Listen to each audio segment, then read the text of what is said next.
Before we get started with this presentation, I would like to invite Engineer Sao Alima, who is the Water Secretary. He will be making a presentation.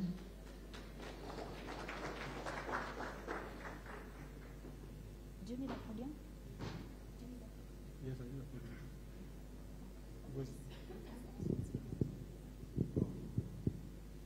So, I'll be basically using the podium because I do a presentation.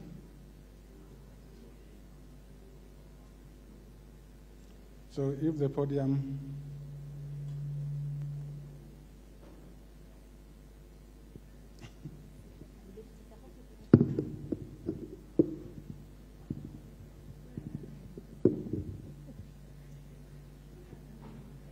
we are the men.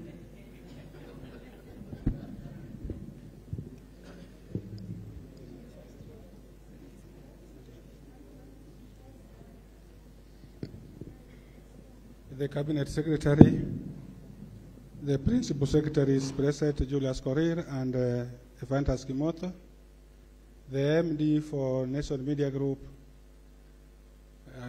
CEOs, chairmen who are here, colleagues, good afternoon. God is good and all the time. So this presentation is on sustainable water resources management. I hope you are able to see. So if you are able to see, then we go on because we have got two areas to cover. We have got strengthening policy frameworks for sustainable development and water governance. We have got also national and transboundary water resources management opportunities within East Africa.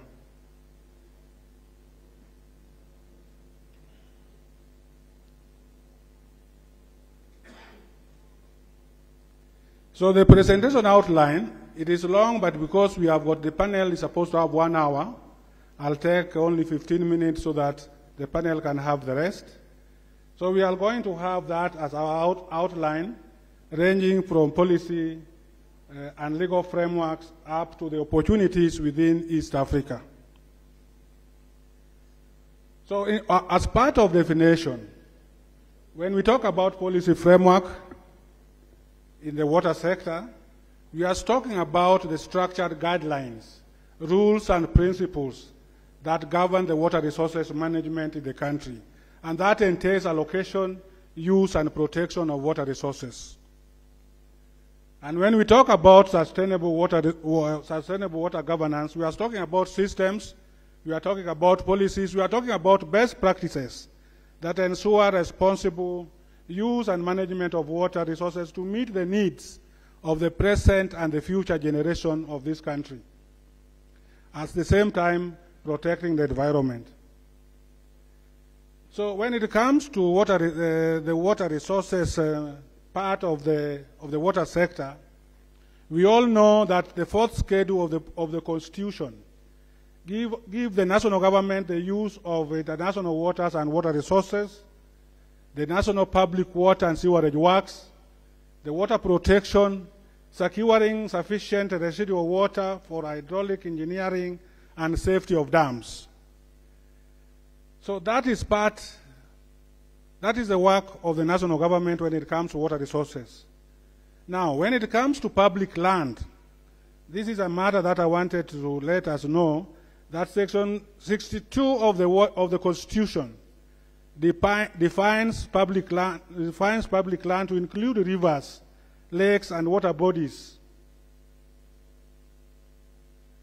So when it comes to Water Act 2016, water resources management is part of national government, and that's why we have got Water Resources Authority to undertake regulation. But there's a challenge that the basin water resources is supposed to do advisory, but it is also combined with the county government. So the Cabinet Secretary is unable to operationalize this because it's supposed to be done in consultation with the county assemblies. And then water resource use associations are supposed to manage the resources at the catchment level. So there's need to have a separate, to be clear on who is the regulator, who is the manager and of the water resources in the country. Session of paper number 1 of 2021 also gives the ministry to adopt integrated water resources management. Now, when we have the water resources regulation, which was just formulated, the CS talked about them, it gives the Water Resources Authority to strengthen the protection and conservation of water for sustainable use with clear guidelines. And the people are supposed to comply and align this with the current and development needs of the country. And of course, we have developed water resources management strategy with those kind of guidelines. Now, principles of good governance for water resources require equitable allocation. It requires effective integrated water resources management. It also requires polluter pay principle so that we don't just pollute our resources. Now, key aspects for strengthening policy frameworks in sustainable water governance include clear and comprehensive legislation. And that is effectively why I've talked about amending the Act, and we are in the process of doing that. Effective institutional governance, and also promoting sustainable practices, including addressing emerging challenges in the water resources subsector. Now, actions required to prove water governance in the country. First of all, we need to raise the profile of the water. We need to raise the profile of the water to overcome the obstacles that we face. Yeah? I want to give an example of how we do investment in this country. You have heard about our investment needs. Now, the investment needs that we have, the funding that we have, 80% is from development partners, concessional loans. 20% come from the GOK. And what goes to other sectors, infrastructure sectors like roads, health, and the rest? It is close to 400 billion just from the GOK. Now, when you compare health and water, if you effectively fund water, then you decongest hospital by 60%. So prevent people from going to the hospital by giving them good water and quality water, good and quality water. If you don't want people to become sick, if you don't want people to go to the hospital, where you are going to spend a lot to sustain them there, to treat them, give them water, and they will not be sick. Improving on integrated water resource management, reforming and developing water sector institutions. This country, the water sector has reformed since 2002, greatly reformed, and it is being used worldwide as an example.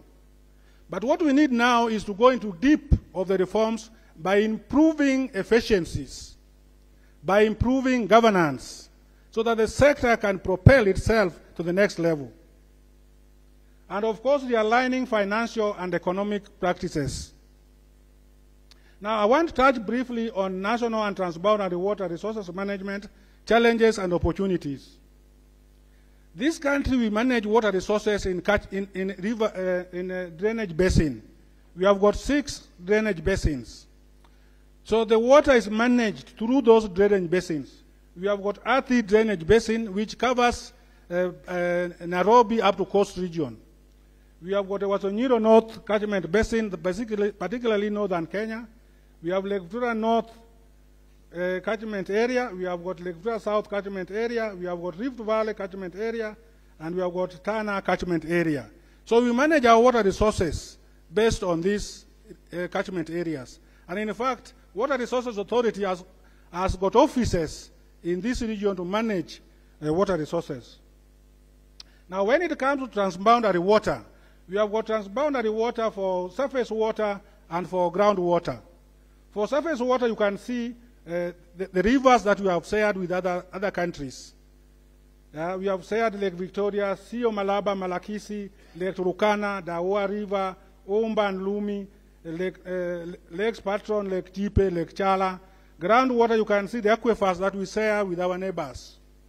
Rift Valley Aquifer, Kilimanjaro Aquifer, Mount Elgon Aquifer, Lamu Kiunga Aquifer, and all that we share with our neighbors. Now, 64% of our water resources are shared with our neighbors, 54%. Now, the total portfolio for water in this country is close to 24 billion liters. That is the total portfolio that we have in this country. That is our water resources. If you add all of them, just like we can ask ourselves, how much oil do we have? How much gold do we have? How much diamond do we have? In terms of water, we have close to 22 billion liters. If you divide that per person, you get that the water per capita is extremely low, close to 404 meter cubed per person per year. So the challenges we have with our water resources is that there are scarcity, there's a problem of pollution, there's a problem of catchment degradation, there's a problem of poor governance and enforcement, there's a challenge of inadequate infrastructure, and there's a challenge of computation of water. Because this is a resource, the uses are many. Irrigation take 84%. That is according to our master plan of 2013. Then there's need for domestic, there's need for industrial, there's need for environmental flow. So the competition is very high. So the challenges many, they continue like that. And of course we have got strategies to improve on our water resources by developing and implementing climate change adaptation strategies. All that, when done, will improve on our water resources. Now, opportunities within East Africa are many. The Secretariat asked me to talk about in East Africa, not in Kenya. So in East Africa, you can see, you heard that the coverage now is 73%. If you get 73 of our total population, or if you get 27% of our total population, you realize that 27%, no, you realize close to 14 million people still not have adequate water services. So there's opportunity for developing water reticulation structures. Huge opportunities in this country and in East Africa. Because a high percentage of the population rely on an improved water sources, highlighting the need for infrastructure development and improved management to increase access to safe drinking water. So there's opportunity for infrastructure development. Huge opportunities, more than we had for Kenya, more than we had at independence. At independence, we were only 8 million people. Now it's a population of close 14 who do not have water services. There's opportunity to do water storage. Huge opportunities. So that we store water for future use. In fact, as it came out in the morning, we don't have a challenge with the rainfall. Any country which is receiving 600 millimeter per annum of rainfall, that is a good amount of water that can be stored for future use. So we have opportunity for water storage. We have opportunity for wastewater infrastructure. There's huge opportunity here. Wastewater infrastructure. Because in Nairobi alone we produce 560,000 meter cubed of sewage daily. A lot of sewage. We take it to Ruai, and then after it is treated, it goes away. We can use that water for irrigation. We can use that water for groundwater recharge and for other purposes. In the area of irrigation and agriculture, there's agricultural production which we can do using, which we can invest in irrigation, water storage, and efficient use of technologies to boost agricultural production. Climate change resilience and gender equity, addressing the gender disparities in water access for agricultural production. In terms of energy, in the area of energy, there's huge opportunity for high there's high potential for hydroelectric power development. There's high potential. There's high potential for renewable energy from wastewater. Very high potential. Because all that, we can use systems that generate energy. We have seen it when we visited Denmark. We can have water reuse. Yeah. If you go to Israel, one of their water sources is sewage. So we can treat it and use it as I explained earlier. Of course, for economic and social development, we can be creating jobs, yeah, particularly when we do our investment. And we can also be having a very good industrial growth, yeah, livelihood improvement. Clean and access water will improve life for the people. Of course, regional cooperation. In terms of technology and innovation, there's huge potential. Increasing our mobile phones for use in management of our facilities. Adopting water-efficient technologies that can contribute more to sustainable water use in agriculture and domestic.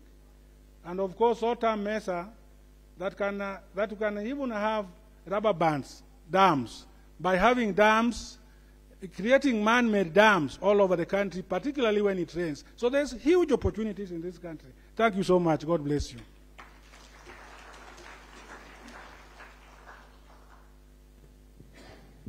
I don't know. Oh, Engineer, thank you very much for your presentation. Just allow me to ask you one question.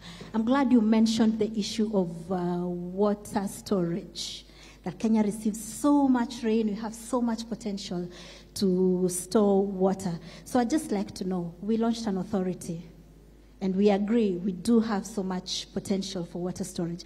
What is the challenge? We launched an authority, but we're still talking about water harvesting in 2025. Shida ni wapi? Is it an implementation issue? Is there something missing that we are unable to crack?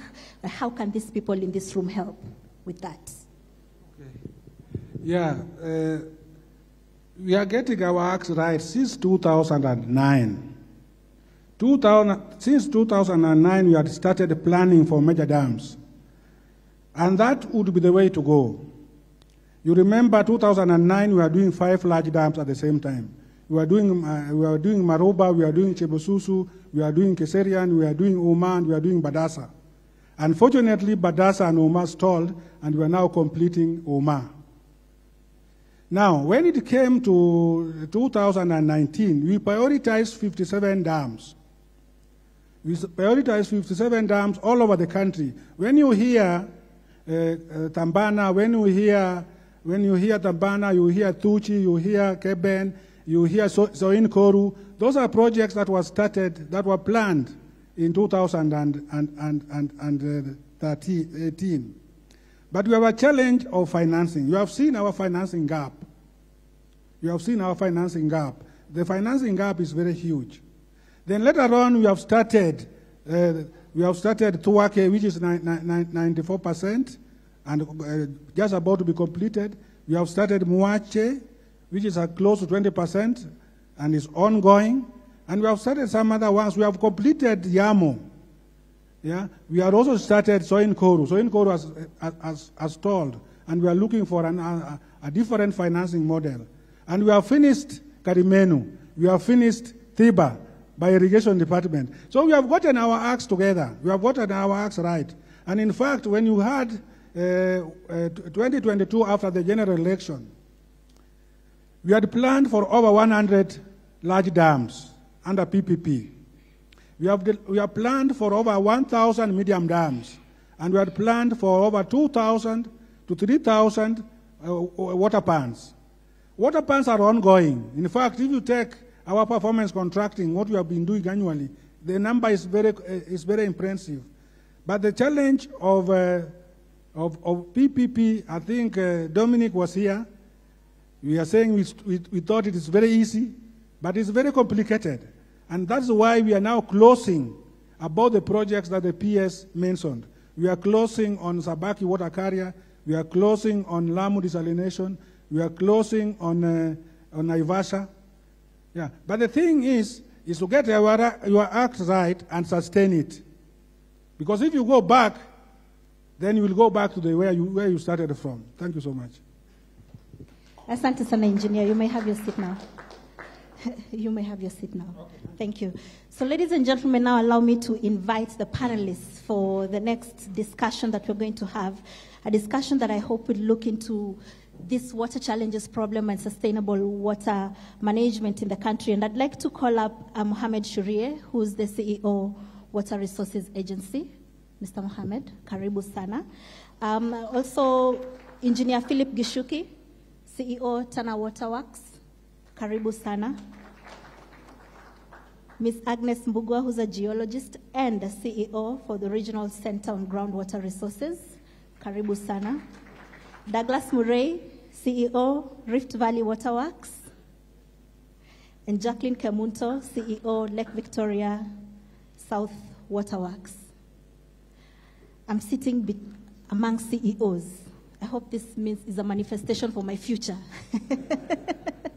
That I will also be a CEO one day. Maybe I should change my title and call myself CEO as well. Karibuni sana. You might sit anywhere you'd like.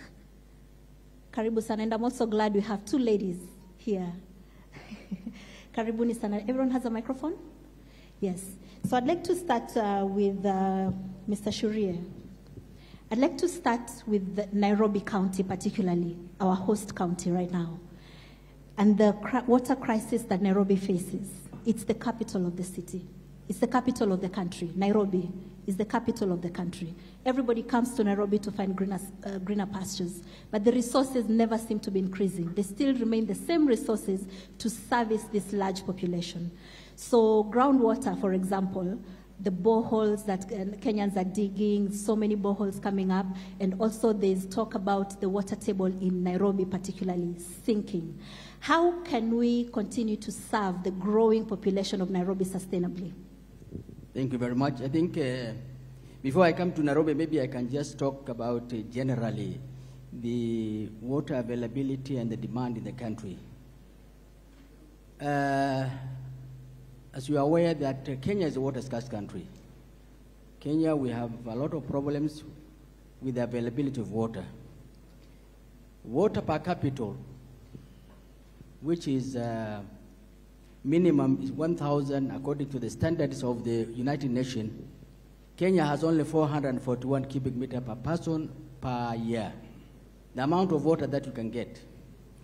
When we look at generally, according to our master plan, 2030, the available water in Kenya, particularly this financial year, this year 2025, it is 25,617 cubic meters against demand of 16,906 cubic meters per year. But so far, as WRA, we have allocated 14,392 million cubic meters per year to the various users. But when you come to the end of the 2030, the demand goes up because the available water will be around 26,634 million cubic meters, and the demand is going to be 21,468 million cubic meters. That is the statistics which is available. So Nairobi is part of and parcel of this country. Yes, we have a shortage of water, but generally, so far, we don't have, we have some surplus. If you look at it, whatever we have, surplus that we have is 8,711 million cubic meters per year. But the problem in Kenya here is most of the water, surface water in this country, are in Lake Victoria region, Lake Victoria Basin. The rest, like northern Kenya, Tana, and Athi, are under deficit. So Nairobi is part of that area which have under deficit, which is Athi Basin. As Engineer Lima has said, that the only way we can now improve our water resources is to have more storage, more dams. So at least now we can have we can improve our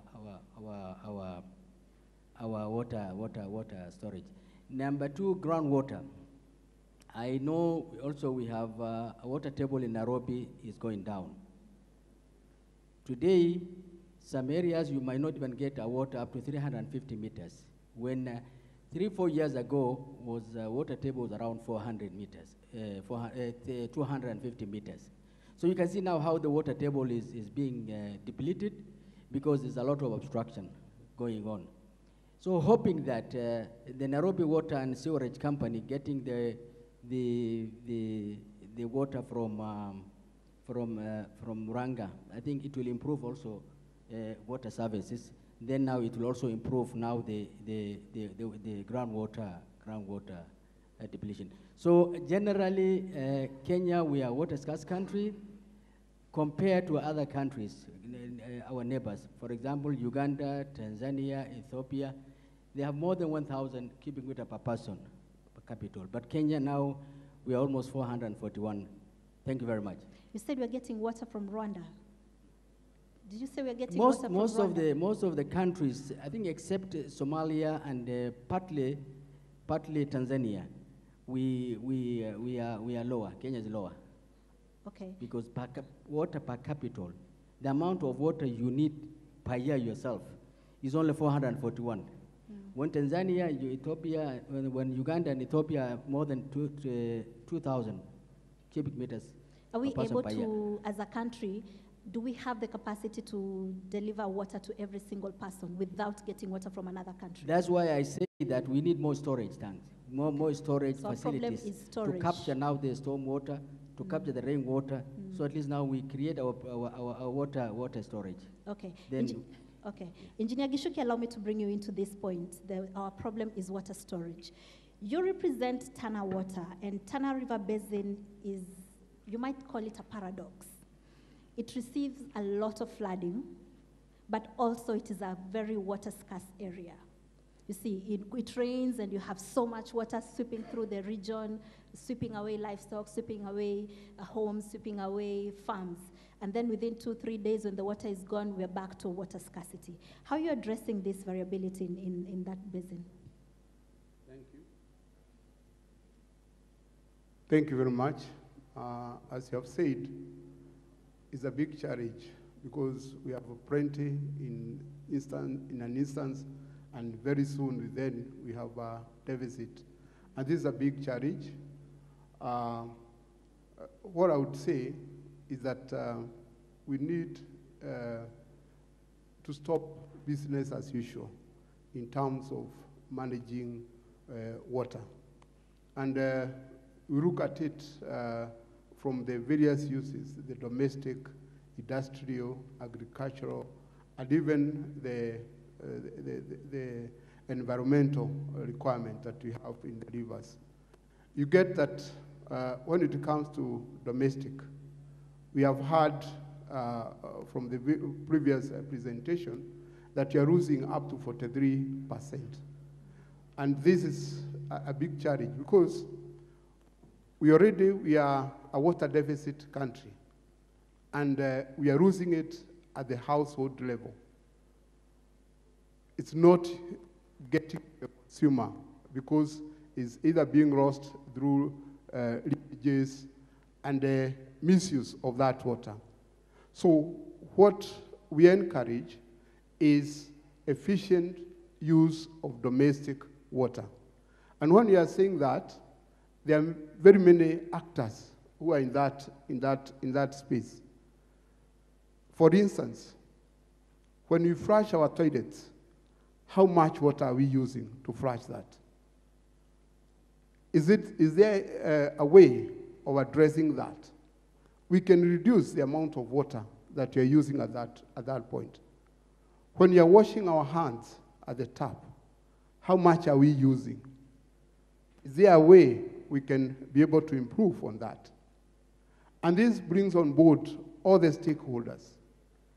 The county government, can it provide incentives for the people who will have installed infrastructure that will assist us to save water at the times of flushing the toilet, at the time of washing our hands?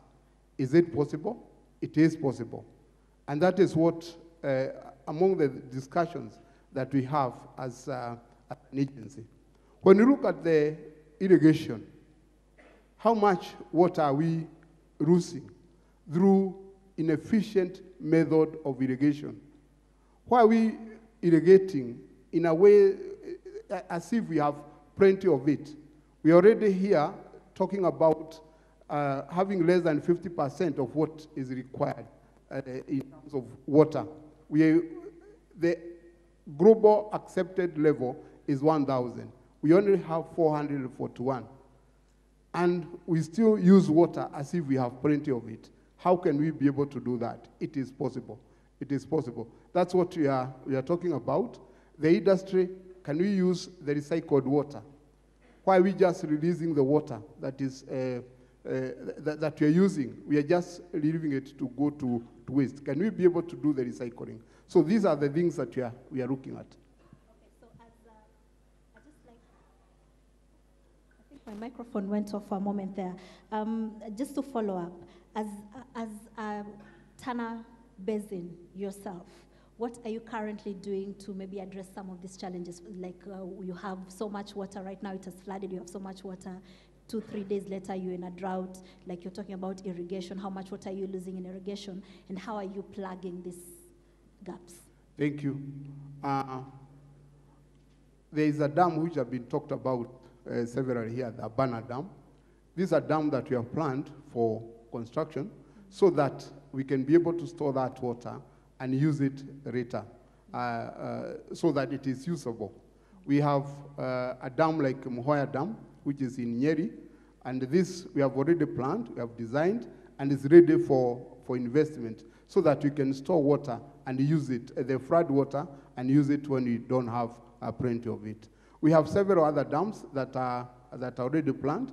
Those are some of the dams that we have talked about. Okay, thank you. Now I'd like to bring in a geological perspective here, Agnes. Groundwater resources.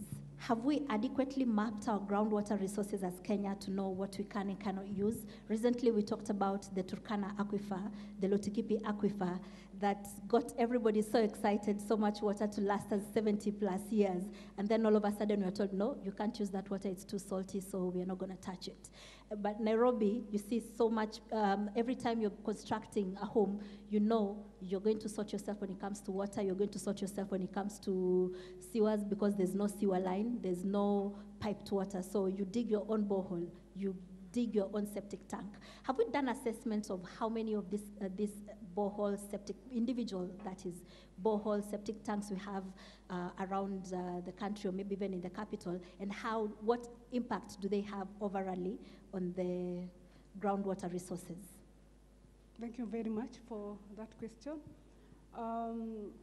Looking at the aspect of hydrogeological survey, that is groundwater assessment, mapping in the country, I would say we have not comprehensively done the groundwater mapping, and so the approach that the government has been using, it's the approach of groundwater survey on gears toward drilling of boreholes. And that one has gone for a number of years now. But recently, with the mention that you have talked about the Turkana aquifer, the regional groundwater survey has evolved. And that now means that not looking at the aspect of a borehole that I'm doing groundwater survey for an individual or for a company that want about 10 boreholes. The approach now has changed, and currently we are applying the approach of carrying out a larger extent of groundwater survey with the name of establishing the aquifers that are there in the country. And so I would say, no, it has not been done, but there are so many boreholes in the country. Those boreholes are good, and yet they are bad. They are good in the sense that they are able to give us the information that is there. When we do our groundwater assessment, we normally try to unveil what is hidden. How is it there in the subsurface? And so when we do the groundwater drilling, it tells you how much water is there, how is the geology down there, how many aquifers are there. Those aquifers, boreholes that are there, majority of them, we were talking with the company, the county government the other day, and they were telling us, yes, we have bought a number of rigs, many of them, and it is like a competition. And so they go to the field and they drill. And they have so many dry boreholes. So you realize that they give us a lot of information. It will tell us, yes, here there is no aquifer, and yes, there is an aquifer here at this depth. So the many aquifers, boreholes that are there in the country, and maybe my CEO, the regulator, can tell us the number, because there are so many. The other day yesterday actually, I was presenting to the military on the number of boreholes that are there in the country. And when you give and project the map of the country with the boreholes there, it looks like beads, and it's like all over. And a number of us here can attest that yes, we have boreholes at our homes. Yes, I have a shallow well, but how much information do we have on that? Majority of them maybe are illegal, as long as you are abstracting groundwater down there. That information should be with the government, and we should know at what level are you abstracting. So there is a lot of information that is hidden there that has not come in the know. Okay. Thank you very much. Okay, thank you. Douglas, from the Rift Valley perspective, you represent a region that has been impacted dramatically. Water levels have been impacted dramatically. Look at the rising lakes phenomenon. Before that, you had a drought that led to some lakes losing amounts of water. And now we have the rising lakes phenomenon that has been there for the last couple of years. And some theories say in parts like Baringo, this water, that's it. It's not going to recede again. It's going to keep rising and keep rising. And of course, this has impact on people's access to this water, because this was water people used before. It has submerged some geological sites. It has ecological implications. How is this affecting your work? Okay, thank you very much. Among the so many factors which calls to the rising of the lakes, in terms of water, is how we protect the catchment and the flows of the water to the lakes. One cause of the rise of water, lakes are the water input through stormwater and all these others. And it calls now a question that we are all asking ourselves: how then can we conserve, how then can we protect the catchment so that now we reduce the water flows by now recharging the aquifers, retaining the water instead of now flowing entirely to the lakes, but we need to retain the water by having the conservation done well, forest cover, proper farming system, so that now that flow does not increase to the rise of the lakes, but we also retain the water upstream for the flow of this water to the future. Okay, thank you. Has it impacted your work? Like, it brought more water, yes. Did that impact your delivery, your service delivery to the people, or did it make it easier? Yes, because of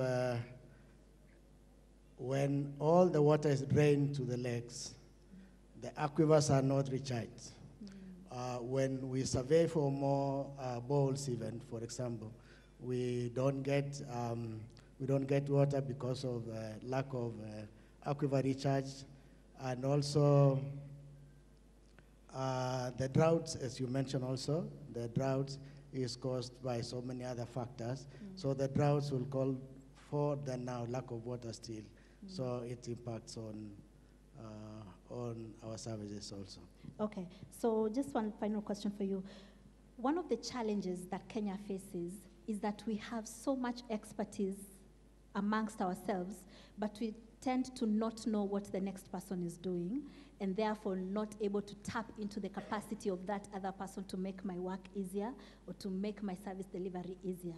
So knowing that the challenges that each of you is facing in your service delivery, how are you working together to ensure that the problems you're facing, the problems he's facing, the problems that other region is facing, you're all able to put your heads together and find a solution that works for everyone?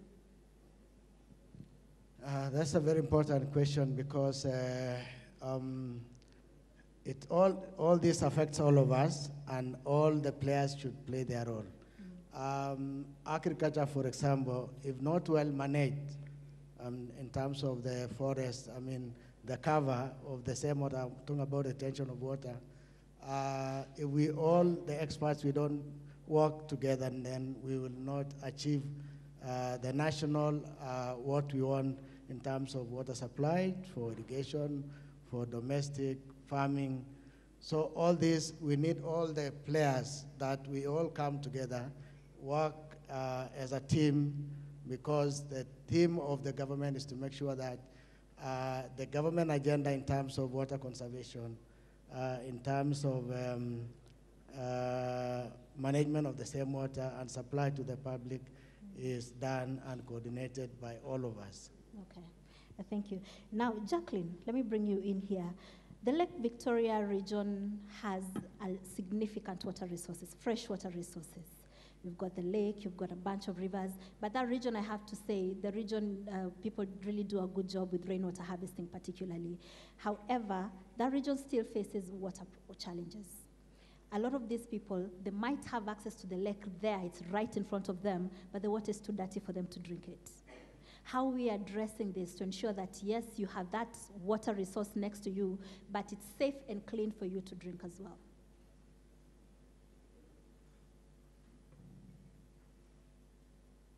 Thank you. Lake Victoria South is an agency that covers not just the lake region itself, but it covers 8 counties of Kisumu, Migori, Homa Bay, Siaya, Nyamira, Kisii, Kericho, and Bomet. And one of our key mandates is to develop the infrastructure to provide water to people. And the question that you've asked, yes, the lake is there with plenty of water, but the water cannot be consumed as raw as it is. And our key mandate being that we develop infrastructure, we've ensured as an agency that we've developed infrastructure in every county. Like in Kisumu County, and I'm happy that I saw the MD for Kiwasco, we've developed infrastructure that supplies people, the residents of Kisumu. And initially, the challenge of having access to clean water was there. But currently, we've been able to raise from 67% to around 90%, and that is our target. Because as you see on the papers today, we have a very big project of LV Watson that is supposed to increase the access to clean water and also sanitation in Kisumu County. We've also ensured that we have the same in Homa Bay, where we have the Oyugis water supply. We also have the same water infrastructure in Kindu Bay. We have in Kericho, where we have the Kimugu water supply. And we have in Kisii, where we have the Kegati water supply. So we have done the infrastructure to ensure that the people and the residents of the region have access to clean water. And apart from having those huge infrastructures, we've drilled boreholes, where now the schools, we have a program underwater for schools, where the pupils and the students are able to get now access to clean water. Yes. Okay, I'm about to open the floor to questions, so maybe if you have a question, start preparing it. And as you do, I'd like to hear from Mr. Shurie. Again, the issue of coordination. A lot of times you see a road has been built, drainage was not thought about, it rains, it floods, you realize, oh my God, we needed to put a drainage on this road. Vehicles are swimming. Let's quickly put together something. How can we ensure that every single agency, every single ministry has visibility of what project the other is planning so that water harvesting component is included in it? Like in today's age, we shouldn't be having flooded roads. We shouldn't, the city should not be flooding when it rains. We should have somewhere where this water is channeled for storage, if not for recycle for drinking, maybe for agricultural purposes, maybe for cleaning purposes. Are we working on something like that? Thank you very much. I think, you know, we are all created or established under Water Act 2016 and also Regulation 2025. When it comes to coordination, or maybe the way you say that, us as a water resource authority, who is the regulator of water resources, what we are interested always is where the water course is. Where the water course is, we protect pollution, we protect now the riparian aspect of that water course, because there are certain meters or maybe distance that somebody is supposed now not to come near to that water course. So we are interested in all this, and particularly whenever it comes to allocation of water also, we also play a major role because it is us who regulates or who allocates water. So our main coordination or activity lies around the water courses. Yes, maybe when it comes to roads, come to the other government institutions, maybe they can put those things. But our main job always lies where the water courses are, and we see how best we can protect. And we are also governed by the regulations that the Water Resources Regulation and at the same time Water Act. Okay. Thank you very much. How are we enabled then to clean up the rivers in the Nairobi metropolis then? Like look at the state of Nairobi River, look at the state of Athi. Yes, yes, I know we have a big problem when it comes to our cleaning our rivers, although generally, internationally, all the rivers which passes through an urban cities always have a problem. But the responsibility, WRA is just, it will regulate and set standards. We are not supposed to clean ourselves, but we need to really give direction.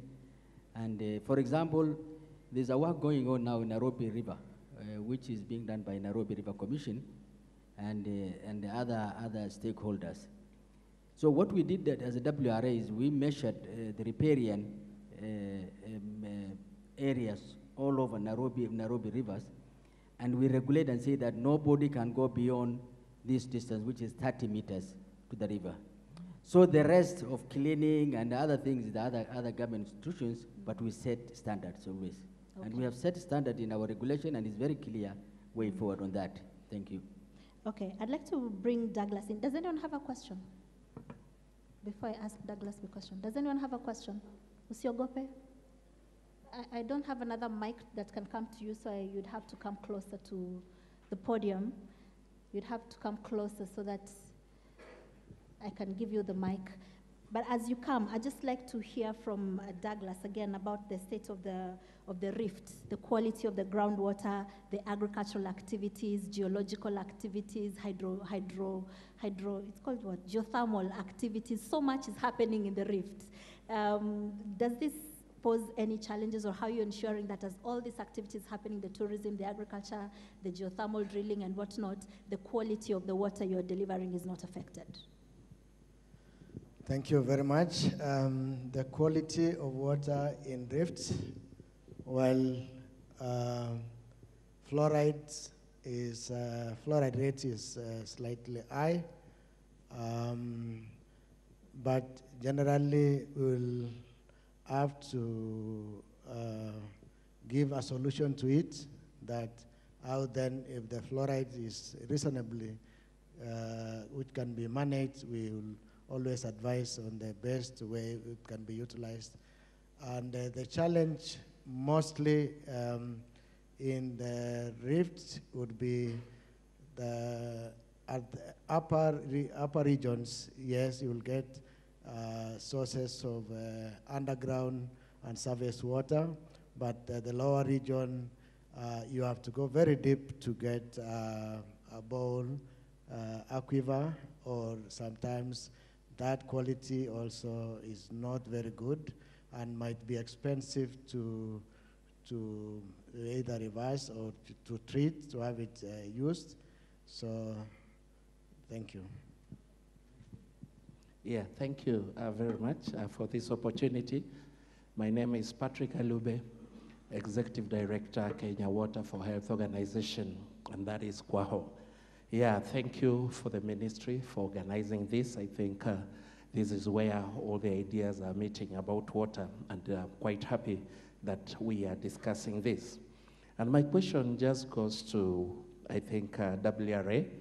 That's where my question goes. And we are speaking of water scarcity, and we are already saying that the boreholes again, they have gone so far. So we are reaching up to 300 meters for us to get where we were getting 150 or 250 meters. But then what we are on the ground. Mine is an NGO and we are on the ground. And so what we are seeing is a punching of holes all over the place. There are so many holes that are being punched, and you wonder actually whether we are really following the regulation.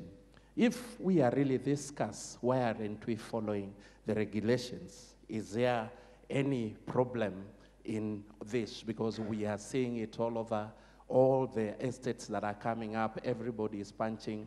My neighbor can punch a borehole and the other one can punch a borehole, but then there is no follow-up. We just wanted to know, what is the government doing towards this? Thank you so much. Thank you. If anyone else has a question, tafadhali karibia hapa, because the mic can't get to you. Mr. Shuri, you can answer that. Thank you very much. Thank you very much. I think the issue of drilling boreholes all over the country is an issue which really needs to be addressed well. For example, you talked about Nairobi. Yes, we know a lot of people are drilling boreholes. And all those boreholes that you see, majority of them are illegal. People normally go drilling around Friday afternoon, and Sunday afternoon they are out of the site. But where we now find somebody has really illegal boreholes, we always deal with them. The other problem is, you see, sometimes we might also allow some, because people need water. Nairobi, maybe, for example, Nairobi Water and Sewerage Company might not able to give water to the people of the city, the whole. So sometimes these boreholes that you are seeing that people are drilling, they are also supplementing now, giving water to the people. So sometimes we do it deliberately, but what we have, we didn't have before. The last water regulation that we had, we didn't have the distance from one borehole to another borehole.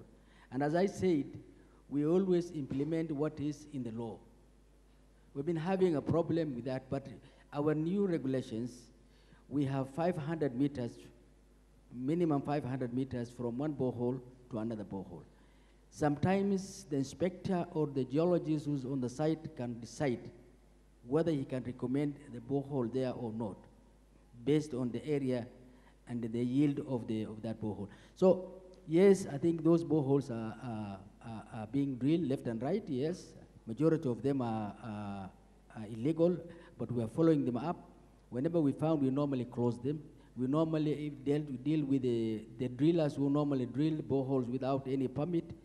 So we are on it, and we have a new regulation soon, and we are going to implement now the distance from one borehole to another borehole. So at least now it can be minimum 500 meters. Thank you very much.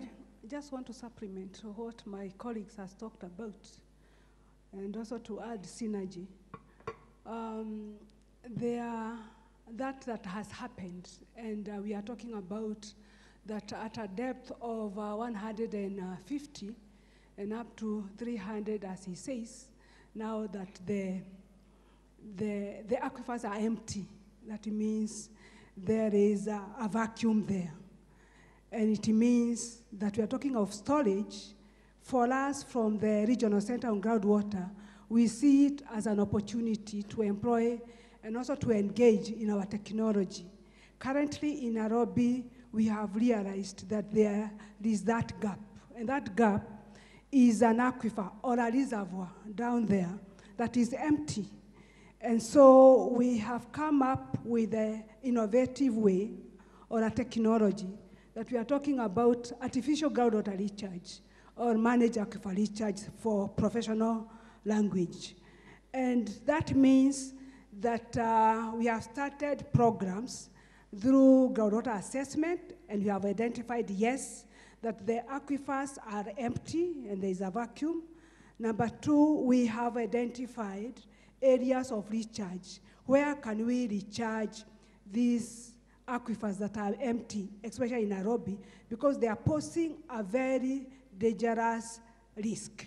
And that is, we can wake up that one morning and we find we no longer have a city, and all of us, we are no longer there. And that is subsidence, because you cannot leave a vacuum down there. Yet it is the foundation that is holding us, all of us here in the capital city. So it means that that vacuum has to be occupied by something.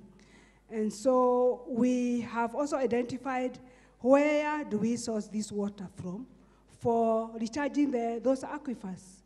And we have started now the pits to do trials. If we do the artificial groundwater recharge, and that is injecting water down there, we need the floods that we are experiencing here, and those floods and wastewater management, it needs to be treated so that it is injected and banked. Agnes, are we saying that yes, the soil as it is right now is not absorbing this water naturally to be able to naturally recharge these aquifers? Because you've talked about doing it manually. So yes, is the soil unable to do it itself? Yes, that is it. The soils in Nairobi, currently, they are not absorbing, and simply all of us know that everywhere is concrete. The pavements are there. So the natural percolation or infiltration of runoff is no longer there. And so we are identifying areas outside Nairobi where we can do recharge, and we are targeting that we can do recharge. And so we have done a comprehensive study and identifying that if we recharge from the areas outside Nairobi, especially the Gong area, where will that water go? Will it go direct to where we want? And so monitoring also will be coming handy so that those aquifers are filled, let me use the layman language, and so we will be stable, that we can lay our foundations of our buildings, and so we are assured that the foundations are firm. Thank you. Okay, so we need to pause the live broadcast for a moment so we can do the 1 p.m. bulletin, but this conversation still continues on all Nation Media digital platforms. So if you'd like to continue listening, you can follow us to the digital platforms, but for now the live TV broadcast takes a little bit of a break so that we can do the news bulletin, the 1 o'clock news bulletin. But Agnes, you know, in agriculture, farmers are encouraged to test the soil before they can start planting, so you know what your soil lacks.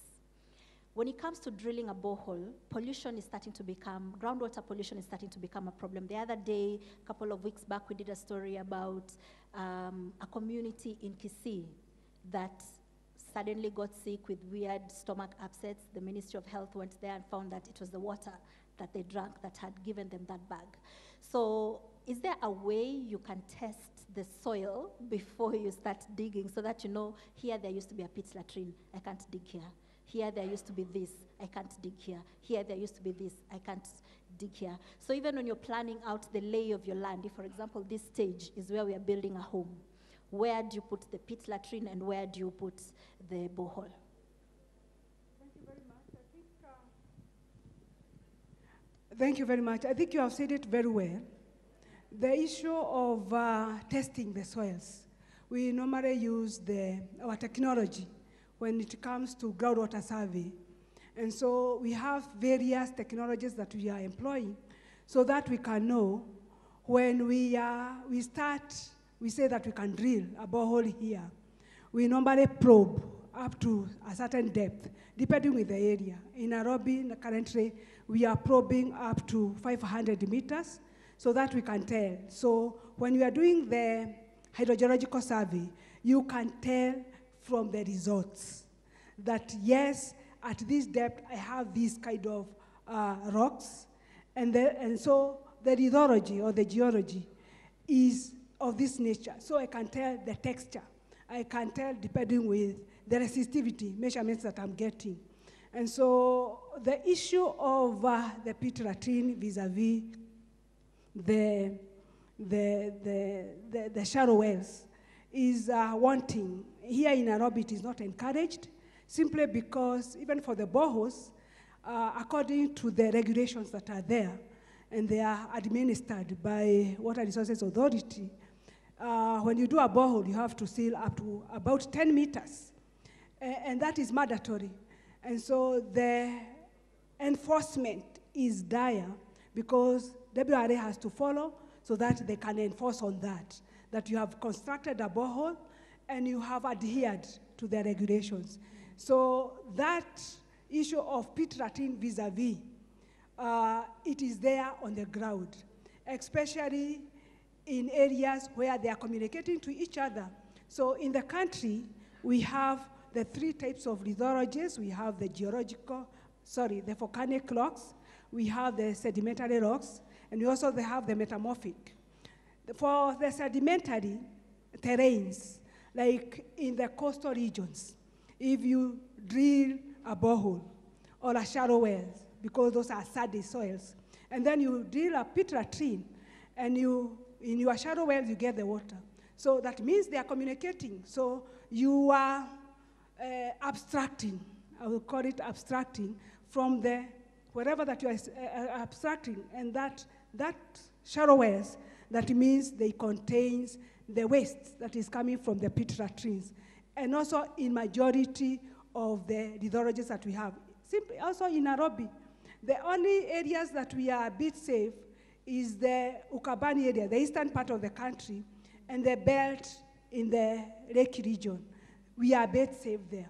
But again, at shallow depth, where we normally do our pit latrines, they are informing each other. And so the issue of pollution vulnerability, yes, it is there. So we need enforcement so that even the public awareness. For the center, we are currently doing public awareness, reaching out to the community and telling them, yes, this is the nature of your groundwaters, this is the nature of your subsurface, and so when you do a shallow wells that is hard dug, and also you do a pit latrine that is hard dug, so they are communicating, and so you are drawing your waste from your shallow well. Okay, so as Yeah, you went... just let me allow me to add some. Okay.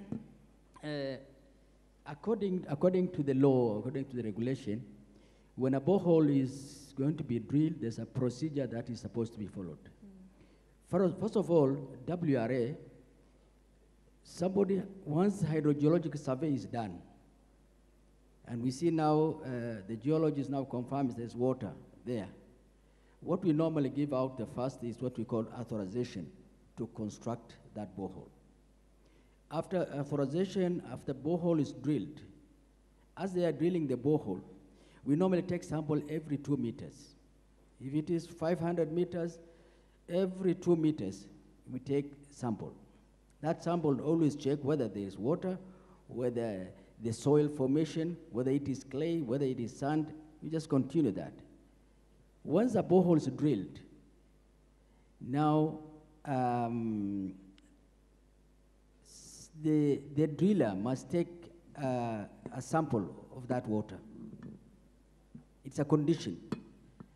They cannot continue using that water until that water analysis is done. Once the water analysis is done in our labs, because we have labs all over the country, we have major ones, one in Nairobi and one in Kisumu, but the rest of the country, we have almost 26 water sub-basin offices all over the country. So once the test is done, and water is confirmed for fit for human consumption, then we will allow now that person to continue and use that water. Okay. But if that water is unfit, for example, if the fluoride is very high or maybe other chemicals, we normally put a caveat. So, but where you see a lot of pollution is sometimes this, what we call shallow wells, hand dug wells, where people just have one today, tomorrow they go to another site, they continue that way. But the normal, what we call boreholes, the deep boreholes that we drill, normally, unless it is open, the pollution goes into the borehole. It is hardly now get a pollution, because also naturally, for the seepage to go to the aquifer takes 100 years. It's not an easy thing that it can go directly. So if that process is followed and people listen, as I said earlier, people normally drill what we call illegal boreholes. They drill a borehole today, Friday, Sunday they are finished, then they start now using without telling us. So we are telling Kenyans, now please, we are protecting you. When we are saying that we do this, we also protect Kenyans. If they listen us, most of those issues that we have said, we can minimize. Thank you very much. Okay, so as we wind up, all of you have realized that the challenges you're facing are all similar. You have challenges of drought, you have challenges of resources, you have challenges of water table. So I'd like you to tell me what it is you would need to fix these challenges that you're facing. What it is you would need, like if everything was perfect, you were operating in a perfect country, what is it you would need to fix these challenges? I'd like to start with you, Jacqueline. Thank you. For us to be able to give the common mwananchi water, we have the infrastructure, yes, but we are missing on last mile connectivity. And that is why most people are not having access to water. So if we can get funding to help us on last mile connectivity, that will really help us. And also on the issue of solarization, because the utilities, they use a lot of money in pumping water through KPLC. And in most cases, most of them are not able to pay those bills. If we can also get funding to help us in solarization, that will really help us in giving a cheap and clean water to our people. Thank you. Okay, so you need funding and solarization. Okay. And the last mile connectivity. And the last mile connectivity. Agnes, from a geological perspective. When it comes now to our needs, we will not talk about the geological perspective, because it is also similar when it comes to funding. Our institution is basically a research institution, and more so, we try to unveil what is hidden, the invisible, to the government for policy formulation. So the research aspect in the government coffers, I think it is not well funded, and also it is not an area that attracts the development partners, because it looks like it is a government business to know its resources. And so for us, unfailing, and also telling the government that we have this much of groundwater in the country, and this is the quality, the aspect of it, it requires a lot of funding, together with the technologies that we are employing.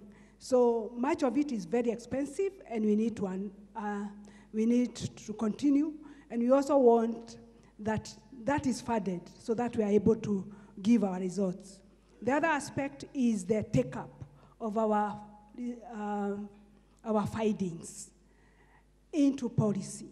So we want that goodwill that the government is able to take up, and also the county government, the national, both national and also county government is able to take up that findings and supposed to be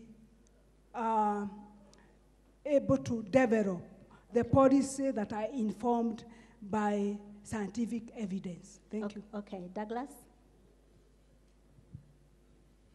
Yeah, we have done a master plan in our region, and we are continuously updating the same. And also the need here is the resource. And we are doing resource mobilization. And thank you for this forum where we have the government with us. We have other stakeholders, the banks who are present with us today. All of us, we are saying we have needs that we need to be supported, and we present our needs to all the players in this field to see that we get water to the public in the whole country. Thank you. Mr. Sharia? Thank you very much. Challenges are there all over, but if we embrace the technology, the new technology, I think most of those things that we can minimize. For example, as a WRA, we used to do monitoring through manual. We used to have gauge readers who used to go every day, twice to the river, check the level of the water, check now the water quality, take samples. But of late, from 2017, 2018, we have started automating our monitoring system, at the same time also our obstruction system. So we have put what we call we established the telematic stations where we receive the data online. We have a control system in the headquarters at the 6 basins offices, so where we get almost 156 stations established, we receive online. We don't sometimes ask now the gauge readers now to tell us.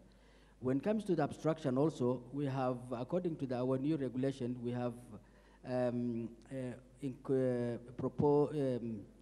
we have what we call smart meters. Before we used to have analog meters where we used to read daily, but now we have smart meters where those meters, smart meters are connected to our system. So whatever you collect, whatever you consumed, then we can see. What happened is sometimes we give people permit to obstruct maybe 100 cubic meters per day. So before we didn't know whether that person is using more than 100 or even 200 or even less. But right now we can tell. We can tell that somebody we have given 100 cubic meters and is obstructing 500 meters, cubic meters. So that now is now known and we can get from our system. And you see, WRA allocates water to everybody. So we need always to balance water upstream, downstream. If the upstream person now uses all the water, what is going to happen? The person who's downstream. So this system, smart metering system, will really assist, and it will really improve our water allocation. So if we embrace the new technology, I'm sure we can minimize most of those most issues that we have. Thank you very much. Okay, lastly, engineer. Thank you. In our area of operations, the water coverage is about 60%, and we have plans to cover at least 90% by the year 2027, and we have the investment program for that. We have, we can call the Mount Kenya circuit, starting from Makutano, going through Embu, Meru, Timau, Narumoro, and that we have identified all the urban centers that require investment in terms of the water supply. And to make them sustainable, we have identified 3 mega storage that we require to have investment in them, starting with the Bana in Embu, Kadita in Meru, and Muhoyas in Nyeri. When we do all that investment, we'll be able to cover up to 90% of our population with water. But very important, that need to be coupled with a sanitation program, because when you develop the water supply and you don't develop the sanitation side, we remit the accessibility because the water will be polluted. So in all those, we also have programs for sanitation projects. Thank you. Thank you very much, ladies and gentlemen, for sharing your thoughts. And we are going to now take a quick lunch break. The next session should be beginning at 2. Thank you very much, Mr. Sharia, Engineer Gishuki, Ms. Agnes Mbugwa, Douglas Murray, Jacqueline Kemunto. Thank you very much for gracing this panel. For lunch break, I want to hand over to Nina, who will then tell us where we are going to take that lunch. But before that, please take a step forward for a picture.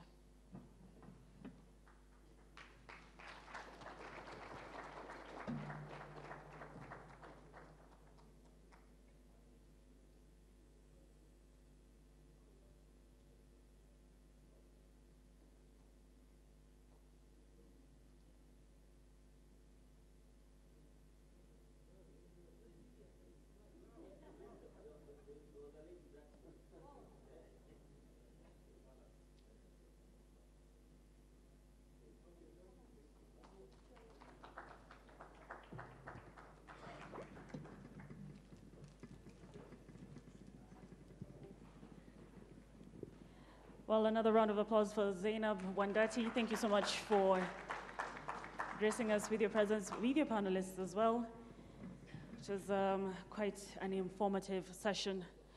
So, ladies and gentlemen, we've made it this far. Let's give ourselves a round of applause. Yes.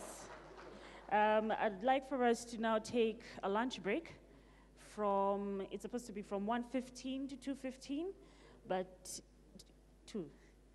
Zainab is so strict with time, she says 2, so I'll try and bribe her. I say 2:15. Let's take a very quick lunch break.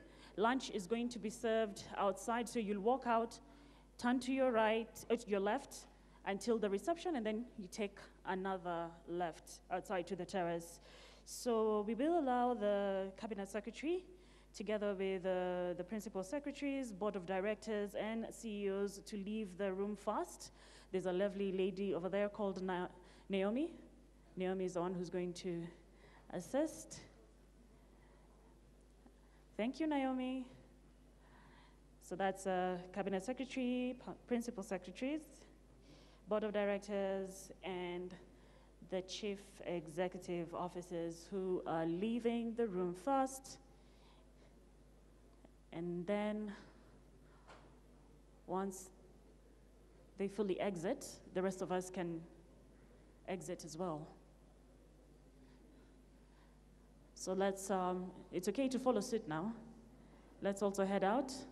Lunch, once again, straight out, turn to your left, get to the reception, turn to your left again, into the terrace.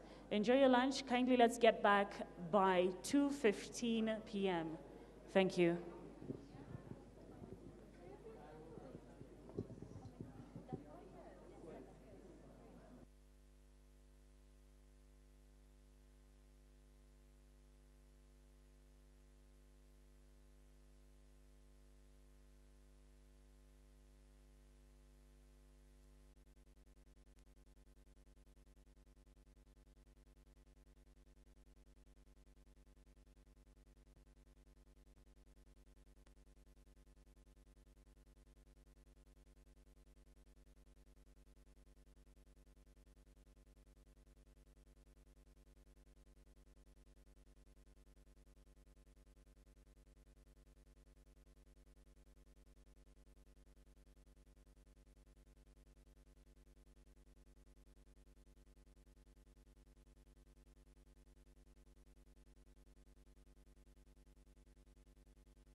that is coming up on Thursday.